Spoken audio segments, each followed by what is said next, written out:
Hi there, this is John Hyman from Commercial Real Estate Online, and welcome to the program. This is the video show on YouTube to help you understand the opportunities, the systems and the activities of commercial real estate brokerage around the world. The website to contact us is commercial-realestate-training.com. And so for today's program, I'm going to be talking about building better business relationships because that is the foundation of getting anywhere in the industry. So it's time to go and grab a coffee, come back with your notebook and listen to the program a few times. And we'll take you through building better business relationships. Here's the video show. I'll catch you at the other end. The business relationships that you create in commercial real estate are the foundation of your success over time. Indeed, listings will not generally come to you freely. It all comes through your relationships, your people, your conversations, your connections, your meetings. So if you want to get anywhere solidly and specifically over time, have a serious look at your business relationships and what you're doing in getting your own name, your profile, your activities out there into the marketplace. There are things that you can do, and that's what this program will help you with. So, business relationships. In commercial real estate today, the relationships that you develop locally will help you convert more listings and increase commissions. So the word locally is so critical. It's the people around you. It's the business community. It's the property owners, the property developers locally. Most of your business will come from the local zone. So focus locally. Define your territory geographically and specifically, and then work locally to grow your profile. Some agents try to spread their name, their image, their activities too far over a large area, and that's just too hard. It doesn't work. If you want to grow your market share quickly, effectively, and specifically, focus locally into the people. So the depth and the relevance of relationships established with property investors and business owners will be important to the outcomes that you seek. I go back to the one word, and that is locally. Let's look at it further. We've all heard about the word database, of course, and we all think we may have one. We might be growing one. That's all good. Of course, there are many different databases around, some better than others. My prime concern with a database is that it can take too long for you to process an inquiry, an activity, and move on to the next conversation. So my principal focus in working a database and recommendation to you is that you have something that's easy to use, effective, but not time consuming. You need your database, you need something that you can enter stuff into and then move on to the next conversation very quickly and easily. So the first box, top left hand side here. As a central part of your business, you should have a significant and strong database supporting the client contact processes and long-term business relationships. So how big should that be? Well, obviously it should be very big, but not too big, because if it gets too big, you can't speak to everybody. So I usually say something like this. A database should be something that you build over time.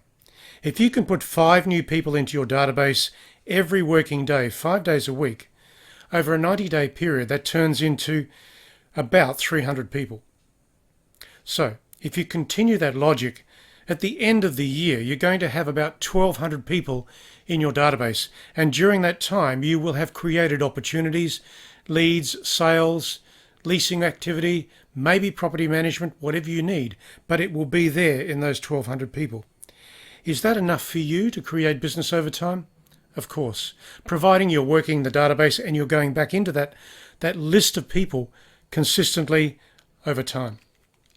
So, your database is the foundation of your business at a personal level. Going down into the yellow box in the middle here, how specific and accurate is your database now? So saying that, there has to be some categories within your database list where you can extract people when you have the right sort of inquiry. That's why something you use, maybe it's a spreadsheet, maybe it's that simple, but understand how to use it so you get the categories in there and you can troll through the categories to find the people when you're working with a listing opportunity or a deal or a transaction, something off market. The other comment here is that should your database be larger? Well, I put a limit on that because I think you can have too many people, and then of course that takes you away from being effective with your list. So I say 1 year's worth of database activity, repeat contact into the future on the basis of 5 new people a day is 1,200 people per annum. Recognizing that some people drop out of that list, that's fine. Some new people go into that list, that's fine. And you're speaking to those people at least once every 30, 60 or 90 days so that you're building rapport, trust, and you're helping them when they get to that property challenge. So that's the formula. So can you improve your database with better people and contact systems? Of course you can. You can improve what you've got. So start with what you've got, then improve it. Use some of the things that I've just mentioned here for you. So some ideas. Let's look at some ideas to help you get that database up and running effectively, directly, and in a timely way. These ideas will help you strengthen your business relationships as a broker or an agent in the local area and within the property type of your specialization. There's that word again, local area. Define your area, keep it specific, know that it's your primary zone of activity. Indeed, the primary zone of activity is where 75% at least of your business will come from. The other random business is the secondary zone of activity, which could be larger, and you might get 25% of your business out of that. So ensure that you understand where your primary zone of activity is, local.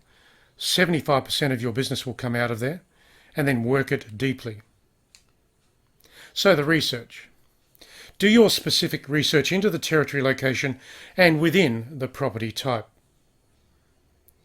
So you really do need to understand what's happening when it comes to listing activity, converted deals, marketing promotions, time on market, and inquiry results. And through all of that, of course, you need to know about sale prices, rents, that sort of thing. So that's why your local area, your primary territory, is concise, because you can get that information from a concise area, not a huge area. Look at the activities of your competitors and monitor their converted transactions as well. And then understand the marketing methods that are relevant in the location and why certain marketing methods are more successful than others. You can prove your way through any particular marketing process by having evidence, stories, examples of other properties that have been successfully taken through a property challenge. What is relevance? Let's look at it. Relevance is the key to ongoing contact with your clients and your customers. There are different ways to maintain ongoing contact in a meaningful way, so choose the methods that work for you and allow you to stand out as the agent of choice for the location. Ongoing contact, how is it done? It probably should be a few things. Of course, emails, maybe direct mail, certainly cold calling, certainly door knocking, and that happens every day. Try different contact strategies also, such as social media integration, editorials, articles, newsletters, meetings, marketing updates, market briefings, and social gatherings. Be open to the idea of marketing, understand the 4 or 5 things that you can do, and then stay within them. Don't spread yourself into 25 different methods of marketing because you haven't got time. You are only one person. Be prepared to stand out as unique and special when it comes to brokerage activity. Market yourself deeply into that locally and use 4 or 5 media channels that work for you that you can comprehensively use and professionally brand yourself within. So filtering. Choose your clients and customers through a filtering process. It's wise because some customers and clients are more value to you than others. In saying that, you have to have that valuable equation in your head. What is a client, a valuable client to you? Is it location? Is it portfolio size? Is it the type of property? You need to know that. Then you focus your prospecting activities, of course.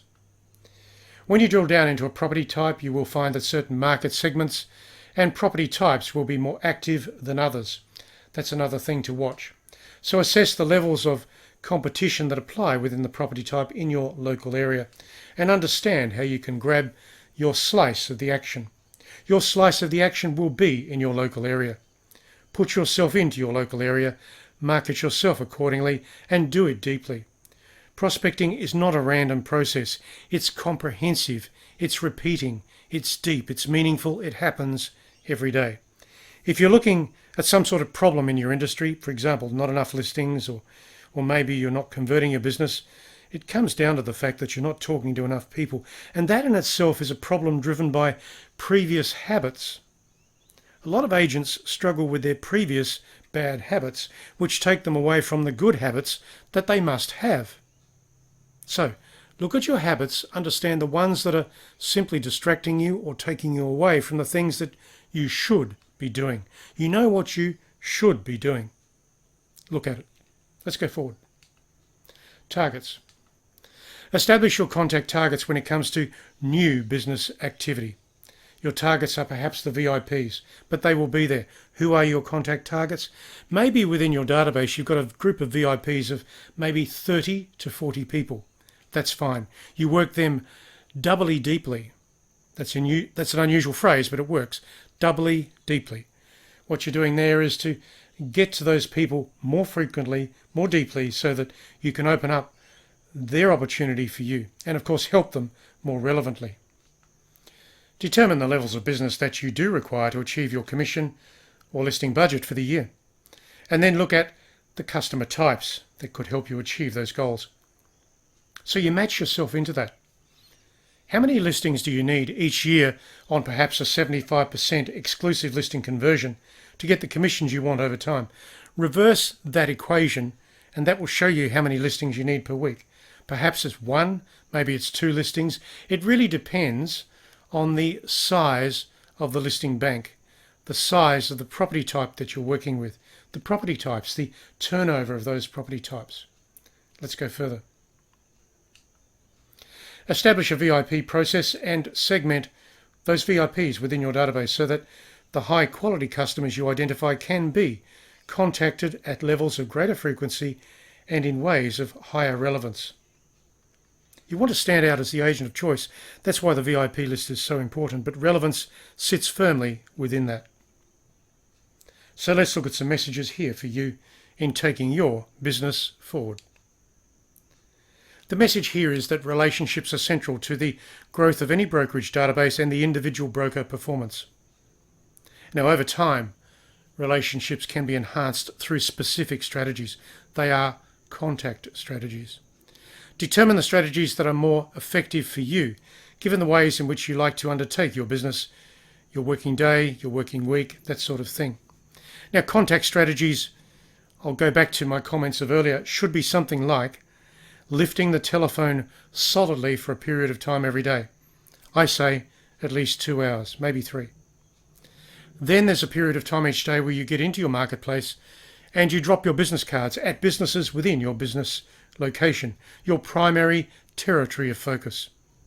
That's important because those business cards, as cheap as they are, you drop off 20 business cards a day. It's going to be very easy for one of those people within that group of 20 to call you back later at the right time when they get into a property challenge. So the 2 strategies I mentioned there are so effective for generating meetings or opportunities or conversations. Firstly, it was calling people. Secondly, it was dropping your business card in. That's simple. Be available, be connecting, be conversational, connect with people every day, and use your business card as part of that process. You can keep business cards in your car, so you're giving out 20 to 25 business cards every day in your zone to business owners. That's it. So finally, let's look at this. Set aside some specific periods of time each day where you can undertake prospecting activities directly. That then means focusing your activities into selected territories, precincts, and property segments, and tracking your process or progress. Tracking is important so you know how you're converting things to meetings over time, and you will improve. So why not see the benefit of that improvement through tracking? Support your contact and prospecting activities with relevant information and meaningful conversations. Carry stuff with you. Maybe it's a simple printed brochure from your photocopier. Maybe it's a PDF you send out through the email. So practice will be required to help you lift your conversions. Of course, practice is part of the game. You never stop learning, no matter how long you've been in the game. Practice will fast track exactly what you need exactly what you want, exactly where you need to go. Practice your dialogue, practice your conversations, prepare your voice, make it deep, meaningful and direct when it comes to engaging with people. People know when they're talking to someone who has a great command of voice, conversation, questions, property knowledge. They are the new clients and customers that you want. That's where you grow relationships. So this is John Hyman. I've mentioned a good number of things here for you as part of this building new relationship video. Of course, you can visit our website to get more tips, tools and ideas as part of that. This is John Hyman. I'll catch you in the next video.